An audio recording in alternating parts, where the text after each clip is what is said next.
PFI का ISI connection निकलकर सामने आ रहा है। बड़ा सवाल यह है कि हो सकता है इस देश में, जैसा कि इल्जाम भी लगता रहता है, बहुत सारे लोग आईएसआई की जुबान बोलते हैं, वो एक बात है, लेकिन आईएसआई की फंडिंग होना ये बहुत गंभीर, बहुत संजीदा इल्जाम है। और अगर ऐसा निकलता है, ये ऐसी कोई जांच चल रही है, तो फिर इसको बहुत तफसील से देखने की जरूरत है, समझने की जरूरत है कि अगर ऐसा हो रहा है तो क्यों हो रहा है और किस लेवल पर हो रहा है।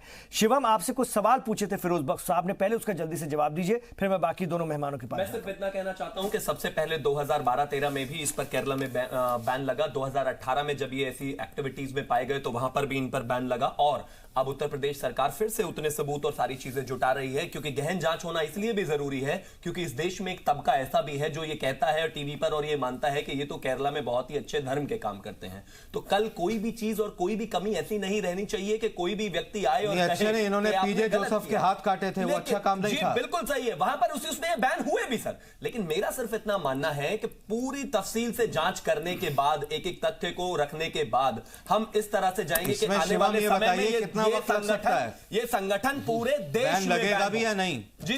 सवाल वो जो करना चाह रहे हैं शिवम, सवाल सुन लीजिए आप।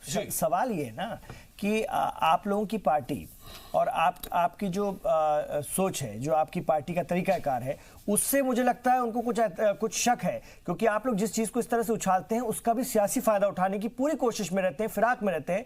आप क्या सीए और एनआरसी को लेकर जो कोशिश कर रहे हैं वो क्या वेस्ट बंगाल को ध्यान में रखते हुए नहीं कर रहे हैं? आप तमाम चीजें समझाने के लिए मेरे प्रोग्राम में बातें करते हैं शिवम, आपकी भी अपनी सियासत होती है। आपको देखना है कि वेस्ट बंगाल में हमारी 40 से 70 सीटें कैसे आ सकती हैं, कैसे एक पूरा तबका जो है, जो बांग्लादेश से आया हुआ है और वो गैर मुस्लिम है, वो इसका स्वागत कर रहा है, तो हमें कैसे उसको अपने साथ लाना है, ये भी आपकी पॉलिसी है ना। डॉक्टर इमरान, इसी बात को लेकर वो एतराज कर पार्टी है, इसी बात को लेकर वो एतराज कर हमारे संस्थापक ने इस जम्मू एंड कश्मीर में 1954 के बाद इसलिए जान दे दी थी क्योंकि वो 370 के हमेशा से खिलाफ थे, और 70 साल बाद वही ये पार्टी है जिसने उसको हटाया। राम मंदिर की मांग तब भी थी और आज तक थी। हमने तो वो मुद्दे, 3 तलाक हमेशा से प्रायोरिटी थी और आज भी प्रायोरिटी है। मैं कहता हूं हमारे तो मुद्दे अगर आज से 70 साल पहले इस देश के, इस पार्टी के संस्थापकों ने जो रखे थे उन्हीं को पूरे करते आ रहे हैं। कोई राजनीतिकरण के लिए बिल्कुल नहीं है, मुद्दे बिल्कुल साफ हैं और हमेशा से बिल्कुल क्लियर हैं। ये कांग्रेस नहीं है कि समय अगर आया तो कुछ लोगों के प्रेशर में शाहबानों का केस पलट दो, समय अगर आया तो कुछ प्रेशर में आप 1984 करा दो, समय अगर आया तो खड़े होकर सिखों की जान लेके कह दो कि बड़ा पेड़ गिरता है तो धरती हिलती है।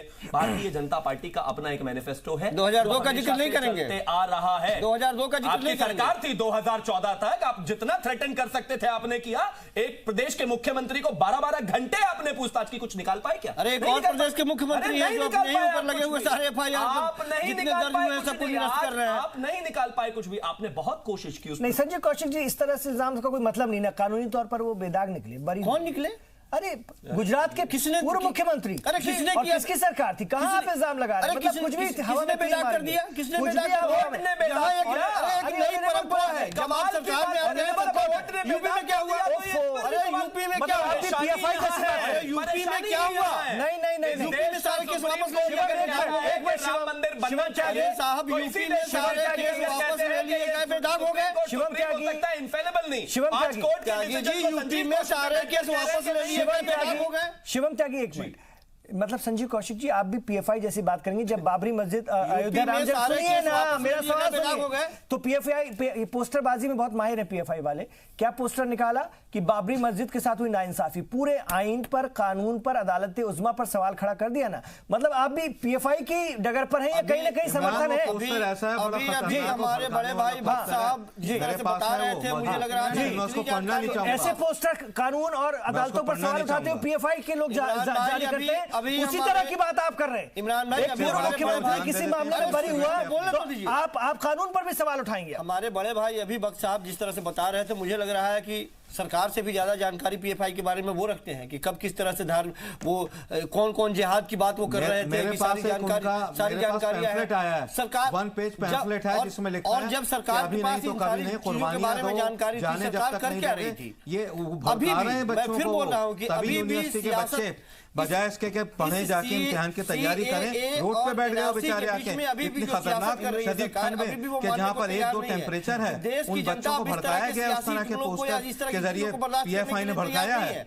देश की जनता ने और मैं रिक्वेस्ट करूंगा अपने भाई शोएब जामाई, पढ़े लिखे हैं, आलिम हैं, पिछले 2 फाजिल इलेक्शन हैं, और तीसरा वो अपने बच्चों को समझाएं कि भाई अब तुम ये छोड़ो, अपने घर जाओ, अपनी क्लासेस में जाओ, प्रोफेसर के पास जाओ। धार्मिक उन्माद ये आपका काम नहीं है, सियासत इस तरह की सियासत मतलब करना आपका PFI पर काम इल्जाम नहीं है। लगाना धार्मिक और होगा उन्माद क्या, गलत लोग उसमें बैठ जाएंगे, पुलिस को पता सिमी को मारेगा, बैन करना धार्मिक पुलिस उन्माद गोली है। मारेगी, क्या बच्चे चाह रहे मारे थे? जाएंगे। आप कहना क्या बड़ा चाहते अफसोस हैं? का- हम ये कहना बहुत चाह रहे हैं अफसोस कि का आप एक मकाम है। शांतिपूर्ण चल रहे हैं धरना और प्रदर्शन मैं को शोएब बदनाम से करने की रिक्वेस्ट कोशिश करता कर हूं रहे इस बात की। हैं। एक नया शगुफा आपने छोड़ दिया जिस पे हम लोग ये चर्चा शगुफा कर रहे हैं। बिल्कुल इस पे हम लोग चर्चा कर रहे हैं। सरकार यदि तत्पर थी पहले कार्रवाई करती, उसके ऊपर कार्रवाई करती, बिल्कुल सही पकड़ती। कह रहे हैं आप। कांग्रेस के लिए आ रहा हूं शिवम, जरा जामी साहब के पास आ रहा हूं सर। जामी साहब ये बताइए, मोहसिन रजा तो ये भी कहते हैं कि ये तंजीम ही नहीं बैन होनी चाहिए, इस विचारधारा, इस सोच को भी कुचलना बहुत जरूरी है। अब जिस सोच का वो जिक्र कर रहे हैं, कभी कभी तो मुझे आप उसकी हिमायत करते भी नजर आ जाते हैं। नहीं, उससे पहले जवाब दीजिए क्या आप नहीं, जिस सोच को समझाएंगे? ये PFI आप ही कह रहे थे बहुत स्कूल चला रही है, अस्पताल चला रही है। सर स्कूल चला रही है, जामी साहब स्कूल चला रही है, अस्पताल चला रही है, आप ही बड़ी तारीफ कर रहे थे। इनका मैनिफेस्टो क्या है, इनका साहित्य क्या है, आपको पता है? एक इस्लामिक राज्य की स्थापना करना आपको पता है कि नहीं? जरा पढ़ तो लीजिए। पता है सर, ये जमहूरियत है, पता है, इसलिए तो मैंने कंडेम किया PFI। और फिर अभी आप उनकी तारीफ कर रहे हैं, अस्पताल बनाती है और स्कूल बनाती है। देखिए वहां पे केरला फ्लड की बात करने का मकसद यही था कि इसी तरह के कुछ हिंदुत्ववादी एक्सट्रीमिस्ट संगठन ये भी काम करती इस तरह के, और फिर वो इसके आड़ में बच जाती कि ये तो बड़ा अच्छा काम कर रहे हैं, लेकिन दरअसल मकसद उनका जो है हिंदुस्तान में हिंदू साम्राज्य की स्थापना करना है, आतंक फैला करके। इसी वजह से मैंने PFI को जोड़ा। अगर PFI का भी ये मकसद है तो फिर दोनों में क्या फर्क है? दोनों तरह की सोच, ये दोनों ही तालिबानी सोच है जिसका हमें कंडेम करना चाहिए। साहब, हिंदुस्तान हिंदू साम्राज्य नहीं बन सकता, सेकुलर है, सेकुलर ही रहेगा, 70 साल से है और आगे भी रहेगा। हिंदू मुस्लिम सिख ईसाई इसमें शीरो शकल की तरह रहेंगे, गंगा जमनी तहजीब के साथ रहेंगे मेरे भाई, और साझा विरासत के साथ रहेंगे। एक हम अच्छी यहाँ पर इस्लामीकरण नहीं होगा, हिंदुआइजेशन नहीं होगी, बात रख दो, फिर नहीं होगी। मैं 2-3 पॉइंट में अपनी बात रख दूं, फिर आप जरूर अपना काउंटर दे दीजिएगा। देखिए साफ तौर पे मेरा ये कहना है कि ना मेरी जहनियत है, ना हमारे साथ जो आंदोलन कर रहे हैं जो लोग वहां पे सड़कों पे, उनकी बिल्कुल जहनियत ऐसी नहीं है। आपका अगर इतना अच्छा पाक आंदोलन है, इतना अच्छा जमहूरियत को बचाने का आंदोलन है, सर तो वो बदनाम हो रहा है ना। सुनिए, इस तरह के लोगों की वजह से जामिया में लोगों के लिए जगह नहीं है। दूसरी जामिया साहब, जामिया में क्या बोला जामिया प्रशासन ने? आप तो जामिया इंतजामिया से भी जुड़े हुए ना, उन्होंने क्या बोला कि बाहरी लोग आ गए थे, पुलिस को अंदर आना पड़ा। बाहरी लोग कौन आ गए थे? तो क्या ये ना माना जाए कि इस तरह हो सकता है PFI से जुड़े हुए, इस तरह की तंजीमों से जुड़े हुए गैर समाजी लोग हो? देखिए इमरान भाई, अगर 100% ये बात सही है कि PFI के तरफ से अगर कोई इस तरह के धार्मिक नारे लगे हैं जो एक्सट्रीमिज्म की तरफ है, और जो इस तरह की जांच की बात मोहसिन रजा साहब कह रहे हैं, सरकार को अधिकार है, आप उस पर जांच करें, कोर्ट उस पर जो है फैसला देगा, और फिर जिस तरीके से जो है आप लेंगे फैसला, हम उसका स्वागत करेंगे। लेकिन PFI के नाम पर प्रोटेस्टिंग जो आंदोलनकारी हैं, जो इस वक्त अभी जो सड़कों पे हैं, उनको आप डरा नहीं सकते। मैं उन तमाम आंदोलनकारियों को आश्वस्त करना चाहूंगा कि अगर आप लोकतांत्रिक तरीके से अपना प्रोटेस्ट कर रहे हैं और करेंगे तो कोई आपको छू भी नहीं सकता, क्योंकि आपका अधिकार है। सिर्फ रेडिकलाइज्ड मत होइएगा और किसी के बहकावे में मत रहिएगा। अगर आप रेडिकलाइज्ड होते हैं तो यानी आप भारतीय जनता पार्टी और ऐसी लोगों की ही मदद कर रहे हैं, आप हमारे आंदोलन की मदद नहीं कर रहे हैं। तीसरी बात मैं रख दूं कि जैसे इन्होंने कहा कि दलित और मुसलमानों का एक ब्लॉक बना रहे हैं। शिवम जी, मुझे एक बात बताइए, जब भारतीय जनता पार्टी चुनाव का वक्त आता है तो आप तो दलितों को हिंदू कहने एक मिनट शोएब भाई, आपने मेरे सवाल का जवाब तो आप दलित को दलित हो जाता है। ऊना में दलित को मारा हिंदुओं ने, राजस्थान में दलित को मारा हिंदुओं ने, पढ़ाई करो। इस देश में सबसे बड़ा संगठन अगर दलितों के लिए कोई काम कर रहा है तो वो सेवा भारती है। जवाब साहब आपको शायद पता नहीं है, और आपने अपनी ही बात को कॉन्ट्रडिक्ट कर दिया। अभी जवाब दे रहा हूं, एक सेकंड। जामिया में खड़े होकर पप्पू यादव ने परसों नारा लगाया था के जलेगा भगवा, भ्रष्टाचारी भगवा, भगवा पर हमला होगा। वीडियो मैंने एक बड़ा अहम सवाल किया है, धार्मिक क्या ये बच्चों को समझाएंगे कि वोट छोड़ो, लोग परेशान हो रहे हैं? वो सोच जवाब सुनिए, जवाब सुनिए। कोई भी हो, अगर आपके स्टेज यूज हो रहा है तो आपको उतारना चाहिए। शिवम, उन्होंने क्या गलत कहा? आप धर्म के, अरे गलत शिवम एक सेकंड गलत कहा, और वहां यार आप सियासी बात मत करो, मेरे सवाल का जवाब देने दो। ठीक है, अब आप जवाब लेने दीजिए जरा। एक मिनट सर, आप मुझे इनसे सवाल, सुनिए, आप मेरे सवाल का जवाब देने से बच रहे हैं। जी बोलिए। आप इतने बड़े आलिम हैं, ठीक है, और आप आलिम की तरह इस बात का जवाब दीजिए। देखिए, वहां पे जामिया में अभी भी चल रहा है आंदोलन। क्या आप उन बच्चों को समझाएंगे कि प्यारे बच्चों, इतनी तेज सर्दी है, इसमें बीमार पड़ जाएंगे, आप आंदोलन छोड़िए, इसमें कुछ नहीं, सियासत आपका फील्ड नहीं है, पढ़ना लिखना, पढ़ लिख के देश का नाम आगे करो। क्या उनको समझाएंगे कि इस सख्त मौसम में अपने को तकलीफ ना दें, रोड ना रोकें, और जो आम आदमी है उसको भी तकलीफ ना दें, ताकि वो प्यार मोहब्बत से अपने समझ के जाएं। सर सुनिए, दूसरी बात एक और मेरा सवाल लेकिन यहाँ आपसे भी फिर जाता है, आप तो एक खुद यूनिवर्सिटी के चांसलर हैं, फिर आप अपनी यूनिवर्सिटी में NSUI को, ABVP को, ISI को, सबको बैन कर दीजिए। इमरान भाई तो कहीं ना कहीं सियासत करती है। इमरान भाई मैं राजनीति करती है। देखिए ABVP का जिसका नाम लिया है, ये बैन करने वाली नहीं है, ये एंटी नेशनल नहीं है, ठीक है, ये विद्रोही नहीं है। तो फिर ये मौलाना मानू में क्यों कर रहे हैं ये लोग? देश विद्रोही मानू में तो हो रही है ना। अच्छा ये बताइए बख्श साहब, मानू जहाँ के आप चांसलर है, रिस्पेक्टेड चांसलर है, आपकी मैं बड़ी इज्जत करता हूँ, तो वहां पे भी स्टूडेंट जो है वो इसके खिलाफ प्रोटेस्ट कर रहे हैं, उन्होंने नारे भी लगाए, बल्कि आपके खिलाफ भी ऐसी बात की, तो मैंने उनको कंडेम किया, मैंने कहा ऐसी सही बात नहीं है। देखिए वो इनका लोकतांत्रिक अधिकार है। दूसरी बात ये, आपको ये बात, मैं आलिम जरूर हूं लेकिन मैं एक समाजवाद के धारा से, अपनी जो विचारधारा हमारी है वो मैं उसी तरीके से मैं जुड़ा हूं। देखिए आज ही मेरी जफर सिरेसवाला साहब से बात हुई, उन्होंने कहा कि उनके प्रधानमंत्री मोदी जी से बात हुई है और उन्होंने बात सुनी है गौर से, लेकिन रीच आउट प्रोग्राम के लिए सर मुझे ये बताइए कि जामिया में हम लोग इतने दिनों से प्रोटेस्ट कर रहे हैं, शाहीन बाग में 15-20 दिनों से औरतें बच्चे हम लोग रात भर खड़े रहते हैं, एक भी भारतीय जनता पार्टी का कोई नुमाइंदा आज तक नहीं आया हमारे बीच में बात करने के लिए। मैंने कहा आज जफर भाई से कहा कि जफर भाई आप प्रधानमंत्री जी से कहिए कि आज तक उन्होंने रीच आउट करने की हमारे पास कोशिश की, अगर उनको लगता है कि कंफ्यूज है तो हमें समझाइए आप आकर के। आज आप इतने दिनों के बाद जो है आप आए, आप कह रहे हैं कि शोएब जामी साहब आप उनको, मैंने कहा जफर साहब आप आइए, आप प्रधानमंत्री मोदी जी के नुमाइंदे बन करके आइए। इमरान एक सेकंड प्लीज। उन्होंने कहा कि शोएब जामी आप हमारे साथ चल के बातचीत करें, मैंने कहा आप पहले आएंगे तब तो, लेकिन आपने ना हमारी बात सुनी आज तक, ना आपने बात सुनी, बल्कि आप इल्जाम लगा के इस आंदोलन को खत्म करने की कोशिश कर रहे हैं, ये सही नहीं है, ये सही नहीं है। शोएब आपकी बात पूरी होगी। देखिए यहां मैं आपकी हिमायत करता हूं कि सरकार की जानिब से किसी बड़े लीडर को जाना चाहिए उस एरिया में, चाहे वो अबुल फजल एनक्लेव हो, जामिया में बच्चों को समझाना चाहिए CAA NRC आपके खिलाफ नहीं है, मुसलमान के खिलाफ नहीं, किसी के खिलाफ नहीं है, सब कुछ साफ है, कोई बाप दादों के सर्टिफिकेट नहीं माने और मांगे जाएंगे, जो भी चीज आपके पास है। आप ये भरम तो सरकार के मंत्री फैला रहे हैं ना, तो ठीक है, ये मैं मानता हूं, आप कंडेम कीजिए ना, लेकिन नहीं सुनिए, प्रधानमंत्री जब उन्होंने रामलीला पे कह दिया तो बात खत्म हो गई थी, हो गई थी ना, और उसी को मानिए। फिर गृह मंत्री ने कुछ कह दिया, फिर कानून मंत्री ने कह दिया कि NPR का डेटा NRC में, तो सर हम किसकी बात माने? सबसे बड़ा मंत्री प्रधानमंत्री है, जब प्रधानमंत्री ने कह दिया मुसलमान मेरे भाई हैं, उनको डरने की जरूरत नहीं है, वो यहाँ के निवासी हैं, उनको कोई कागज देने की जरूरत नहीं है, तो पकड़ लीजिए प्रधानमंत्री की बात।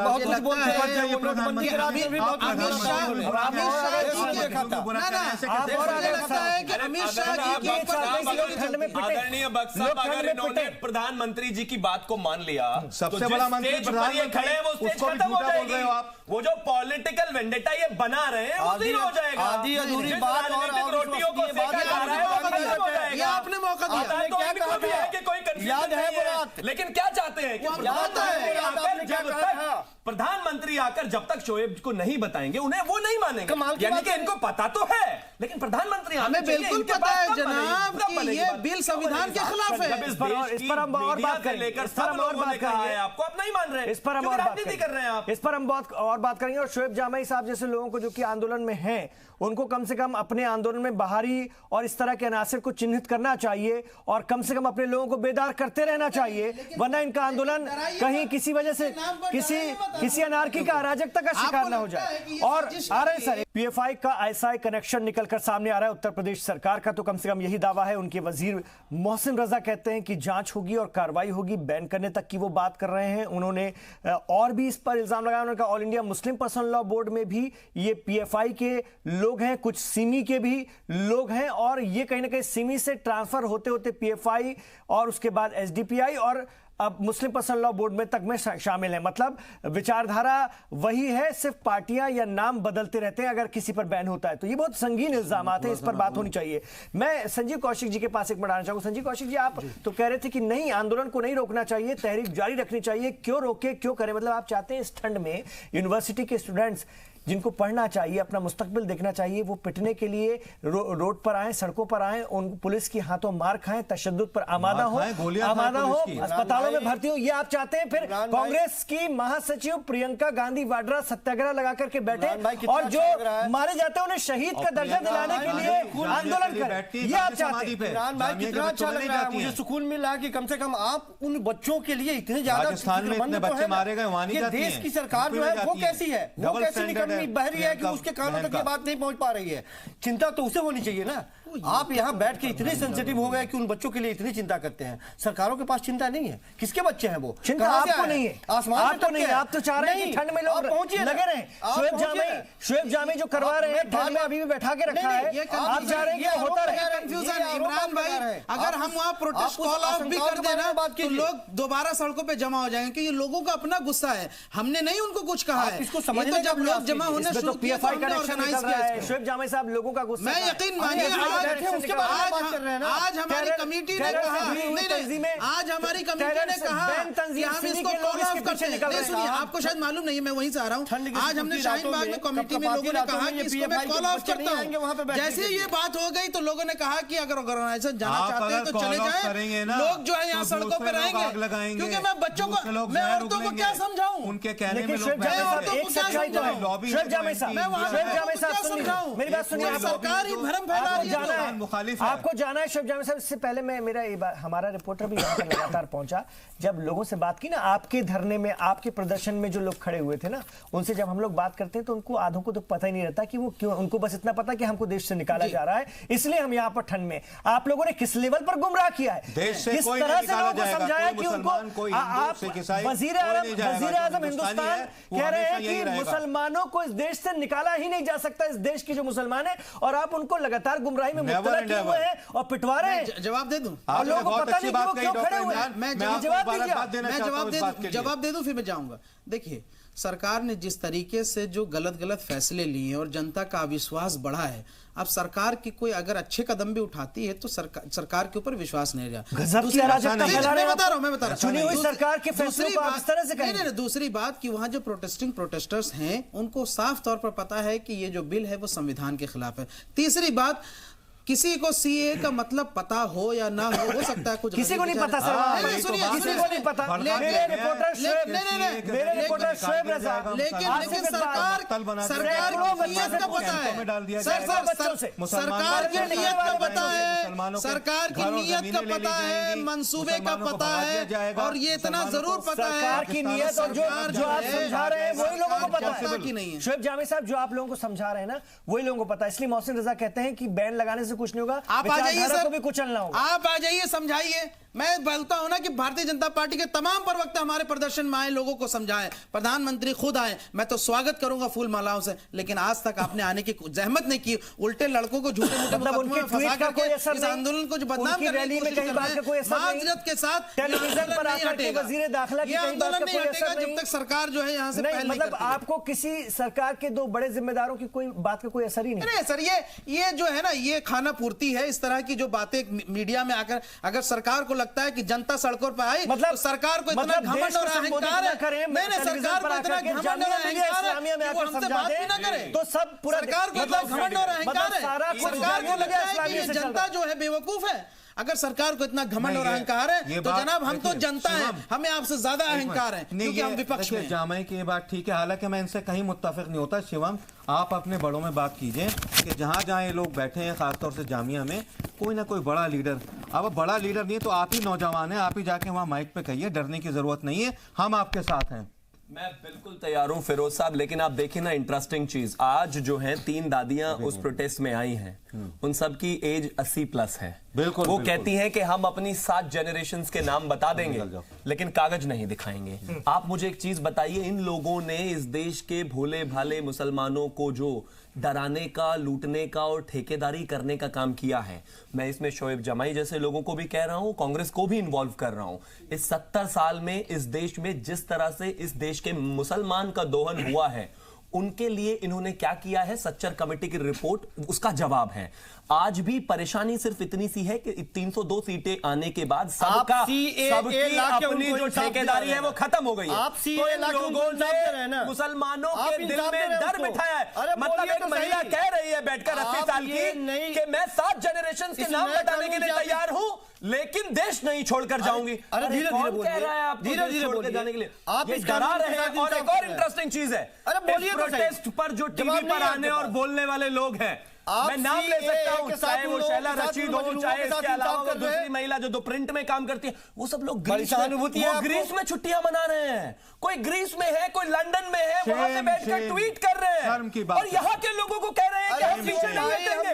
अरे भैया, ग्रीस में जाकर आप नया साल मना रहे हो और इस देश की महिलाओं को और बच्चों को सड़कों पर रात को ठंड में जलने के लिए छोड़ रहे हो। आप क्या किया? ये जिम्मेदारी पहले दिन आपको मना करना चाहिए। सरकार ने अपना स्टैंड क्लियर कर दिया कि एनआरसी की अभी कोई बात हो नहीं रही, सीएए से आपको दिक्कत नहीं है, तो बात खत्म हो जाती है। और इसके बावजूद भी आपको 22 जनवरी का इंतजार करना चाहिए। ठीक है, मत मानिए, मत मानिए, आप गृह मंत्री जी को मत मानिए, प्रधानमंत्री जी को मत मानिए, बट कोर्ट को तो मानिए ना साहब। 22 तारीख को कोर्ट में इस बात पर सुनवाई है और इस देश के किसी भी नागरिक के अधिकारों का अगर हनन हो रहा है तो सुप्रीम कोर्ट उसका संज्ञान लेगा। लेकिन इन छात्रों के ऊपर जो आप राजनीति कर रहे हो, ये कहां तक जायज है? कौशिक जी, कांग्रेस और विपक्ष की बात किसी भी सूरत में न मानी जाएगी तो मतलब कोर्ट पर भी सवाल हो जाएगा। क्या है ये? मैंने क्या कहा आपको ना जमहूरियत पे यकीन है? मैंने क्या कहा? क्या कह रहे हैं? लोग गए कोर्ट में गए, हाँ, लोगों 50-60 याचिकाएं आई हैं कि नहीं? सुनिए तो साहब, लोगों को उम्मीद थी कि कोर्ट में जाने के बाद में कोर्ट स्टे ऑर्डर दे देगी और उसके बाद में सुनवाई शुरू होगी। कोर्ट ने स्टे ऑर्डर नहीं दिया। लोगों को लगा कि सरकार लगातार हम लोग, अच्छा, लोगों को लगा कि कोर्ट नहीं मान रहा, क्योंकि कोर्ट को लगा कि कानून अभी जब लागू किया है। कोर्ट की टिप्पणी बता देता हूं, कानून जब अभी तक लागू ही नहीं हुआ तो आप कैसे कह सकते हैं कि ये देश के खिलाफ है? लेकिन कोर्ट ने एक्सेप्ट इसलिए की कि ग्रीवियंस जो है एड्रेस होना चाहिए, लेकिन इस देश में बहुत सारे कानूनों को कोर्ट ने पहले ही दिन रोक लगाई है। रोक ना लगाने की वजह यह है क्योंकि कोर्ट समझता है इस बात को। मैं सर, हम आखिरी बिल्कुल मरहले में मैं आपसे फिरोज बख्श साहब ये चाहूंगा कि आप एक जिम्मेदार एक संस्थान से भी जुड़े हुए, इदारे से भी जुड़े हुए हैं, मैं चाहूंगा कि मिल्लत के लोगों को आप तक की मैसेज कम से कम जाए। और जब इस पूरी तहरीक में पीएफआई जैसी तंजीमें इन्वॉल्व हो रही, जिनके बारे में कहा जा रहा है कि उनकी इस तरह की कारकर्दगी है, तो इससे मिल्लत के लोगों की भी अगर ये तहरीक है जो कि इसमें पेश है, आगे हैं, जिनको कई तरह से गुमराह भी अगर किया गया है, उन तक क्या मैसेज जाना चाहिए? क्योंकि वो तो आंदोलन पूरा बर्बाद हो जाएगा, खराब हो जाएगा, जो इस तरह के एहतजाज अगर कर भी रहे हैं तो। देखिए, ऐसा है, टू सम इट ऑल, पहले तो मैं रिक्वेस्ट करना चाहूंगा सब लोगों से कि आप इस बात को मान के चलिए कि मैं एक कौम परस्त और हिंद परस्त मुसलमान हूं। जो मैं बात कर रहा हूं ध्यान से सुनिए। ये जो सीएए और एनआरसी के ताल्लुक से आपको भड़काया जा रहा है, तरह तरह के पैम्फलेट जो है वो सर्कुलेट किए जा रहे हैं, इन पे यकीन मत करिए। प्राइम मिनिस्टर ऑफ इंडिया ने रामलीला ग्राउंड पे सफाई से ये बात कह दी है कि ये मुसलमानों के खिलाफ नहीं है और जो यहाँ के रहने वाले मुसलमान हैं हमेशा जैसे रहते चले आए, रहते चले आएंगे। आप इस बात को मान के चलिए, गांठ में बांध लीजिए, आपको यहाँ से सरजमीन हिंद से कोई भी किसी कैंप में नहीं भेजेगा। जो कागजात आपके पास हैं वही कागजात आपकी नेशनैलिटी के प्रूफ हैं। कोई आपसे आपके दादा का, आपके वालिद का, आपकी वालदा का 1971 से कोई कुछ नहीं मांगा। आप वेट एंड वॉच करिए, ये बताने की जरूरत नहीं है। आप हिंदुस्तान के किसी नागरिक को बाहर नहीं भेज सकते। आप किसी के भड़काने में ना आइए, किसी के वर्गलाने में ना आइए, किसी के उकसाने में मत आइए, ठीक है? ये जो गवर्नमेंट है वेल मीनिंग गवर्नमेंट है और जहां तक ये जानती है गवर्नमेंट इस बात को कि जो इस देश के 30 करोड़ या उससे ज्यादा मुसलमान हैं, उनकी कुर्बानी, उनका खून इस मिट्टी में मिला हुआ है। उनको यहां से कोई उखाड़ नहीं सकता, कोई नहीं हिला सकता, क्योंकि वो सब लॉ अबाइडिंग लोग हैं। हाँ, जो गैर कानूनी काम करते हैं उसमें सारी जातों के लोग हैं, उनको जो है उनको सजा दी जाएगी। लेकिन मुसलमान एक मुहिब्बे वतन है, हिंदुस्तान से मोहब्बत करने वाला है, लिहाजा वो इस मुल्क से नहीं जाएगा, ठीक है? तो ये मैसेज भी जो है मैंने आपके चैनल के थ्रू पहुंचा दिया है और शिवम, आप और आपके नेता भी इस मैसेज को पहुंचाए ताकि डर खत्म हो। ये डर ऑपोजिशन ने, कांग्रेस ने और जो दूसरी पार्टियां हैं और जो वो लोग जो वेस्टेड इंटरेस्ट वाले लोग हैं, जो पॉलिटिशियन डायरेक्ट नहीं है, इनडायरेक्ट पॉलिटिशियन है, उन्होंने बड़ी फिजा को खराब कर दिया है। सारा हिंदुस्तान जल रहा है, ठीक है, इससे हिंदुस्तान बचे। शुक्रिया सर इस पूरी बातचीत के लिए, आप तमाम लोगों का शुक्रिया। हम और चर्चा करते हैं, लेकिन अब देखना ही होगा कि उत्तर प्रदेश की सरकार पीएफआई पर क्या कार्रवाई करती है। इल्जाम तो बड़े लगाए गए हैं, जांच में क्या कुछ निकलता है और इस पूरी तहरीक में उनका कितना इन्वॉल्वमेंट है, और क्या तशद्दुद को भड़काने में, लोगों को तशद्दुद के लिए आमादा करने में वाकई उनका कोई किरदार है। अगर है तो ये बहुत गंभीर बात है। इसको लेकर के क्या जांच में निकल कर आता है उत्तर प्रदेश सरकार की, ये देखने वाली बात होगी। बहुत शुक्रिया आप तमाम लोगों का इसमें शामिल होने के लिए। रहिए जी सलाम के साथ।